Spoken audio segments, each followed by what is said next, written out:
There's now some opportunities if anyone wants to ask any questions. We'll also be available afterwards to talk to people one-on-one. Some of the media would like to speak to us. So are there any questions from the floor? Anyone want to ask anything? If something has had this SmartWater applied, can it be transferred by rubbing against it? I'm thinking of the lawyers defending somebody in any kind of the criminal minds and ingenuity. Is there any way of sort of cross-contamination so that an innocent person will pick up?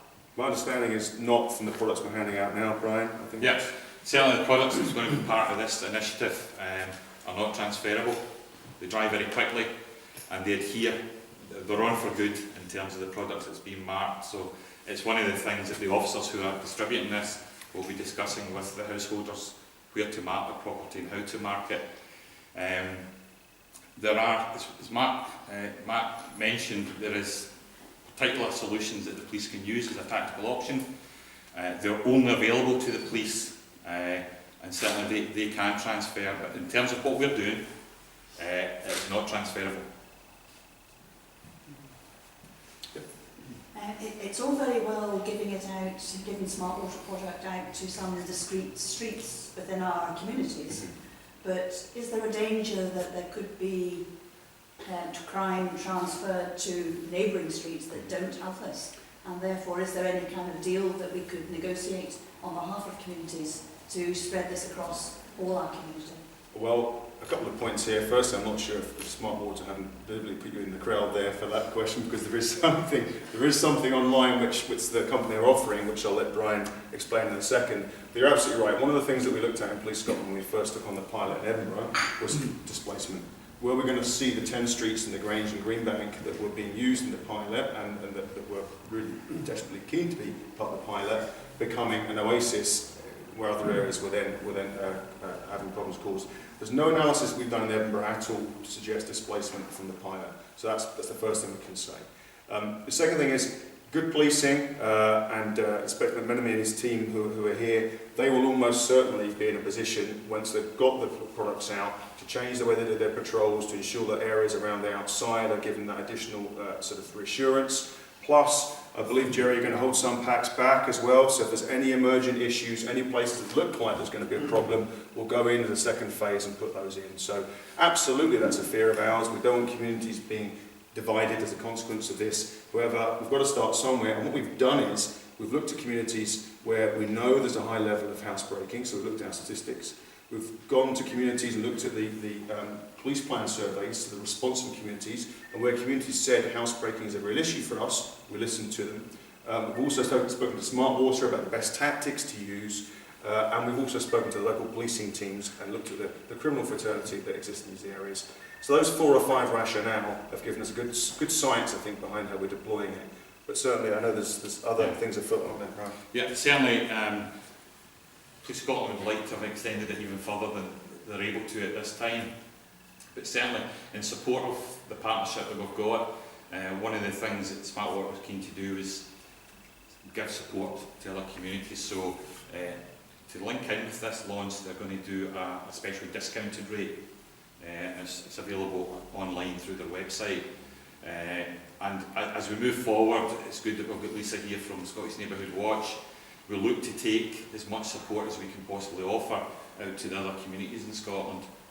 But certainly, as Matt has said, we don't have any distinct evidence that there has been displacement. And one of the huge advantages of the SmartWater bubble of protection is back to what I said earlier, you don't know where it is, but it's there. And that's a very powerful deterrent, and certainly something we'll be using in our engagement with the known offenders. Can I ask you, is there physical signage that lets the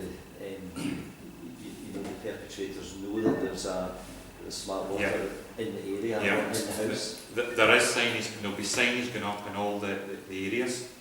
It's certainly something that Local Inspector Jerry has been doing in this community, and it's about a consistent message, and that extends from the fantastic work Matt's team did with social media in Edinburgh through to the physical signage, right up to the individual homes that put stickers on their doors and windows and on their items. And that's vitally important as well, because it gives the police that initial opportunity to find the owners of stolen property. And on the table here, all this property here has been recovered, belongs to people, but there's no way of actually tracing who it belongs to. SmartWater is a route to get that back to the individuals it belonged to, but also to link the criminal with the scene where it was taken. I think that's your purse there, don't you? When you coat something, does it require to be recoated after a period of time, some years? And also, does it have a kind of a detrimental effect on the product? Does it in any way harm it, like a piece of jewellery? It's a non-hazardous solution. I won't go into the science, but it uses a unique chemical fingerprint. It's made up, and every single solution is unique. It certainly doesn't need to be reapplied. It's been tested under British and European standards. I'm really boring knowing this kind of fact, but it's past 820, which is very stringent, extreme kind of weather testing.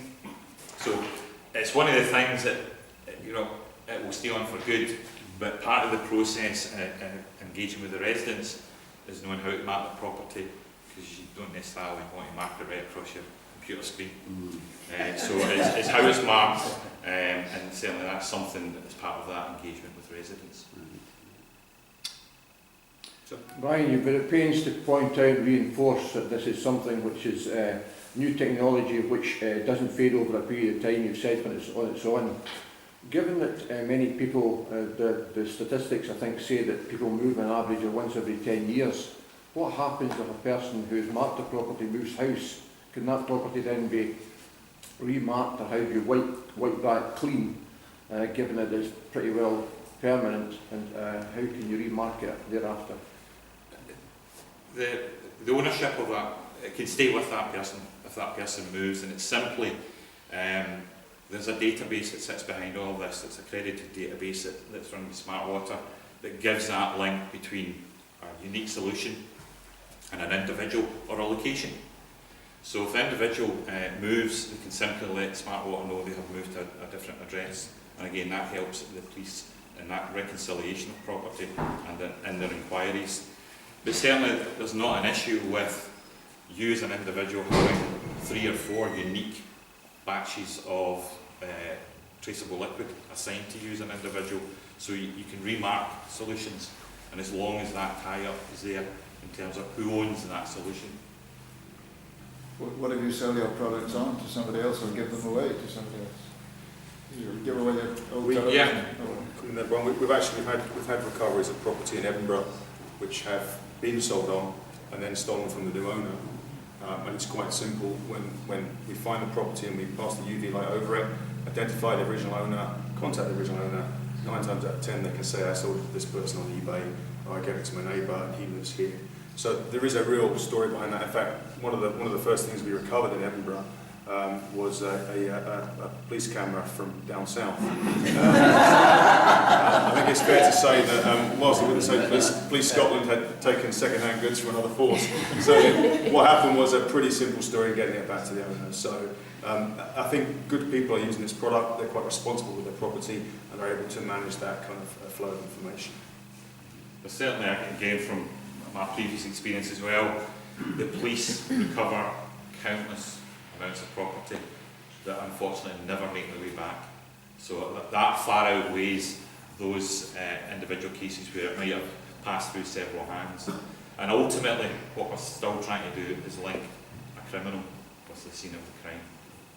How is this scheme being funded?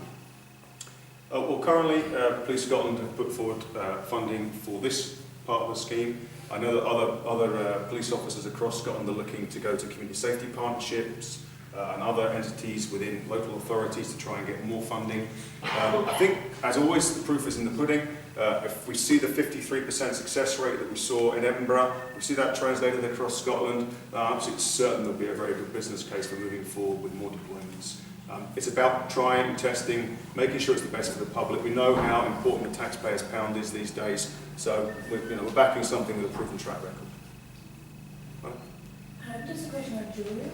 I'm not necessarily saying that I go to night clubs, but my family does. Yes. Is there any kind of strobe lighting or where you think that they would pick up their jewellery and you'd feel very silly if the sun is Yeah. blowing on their ears or... The risk of that's not high.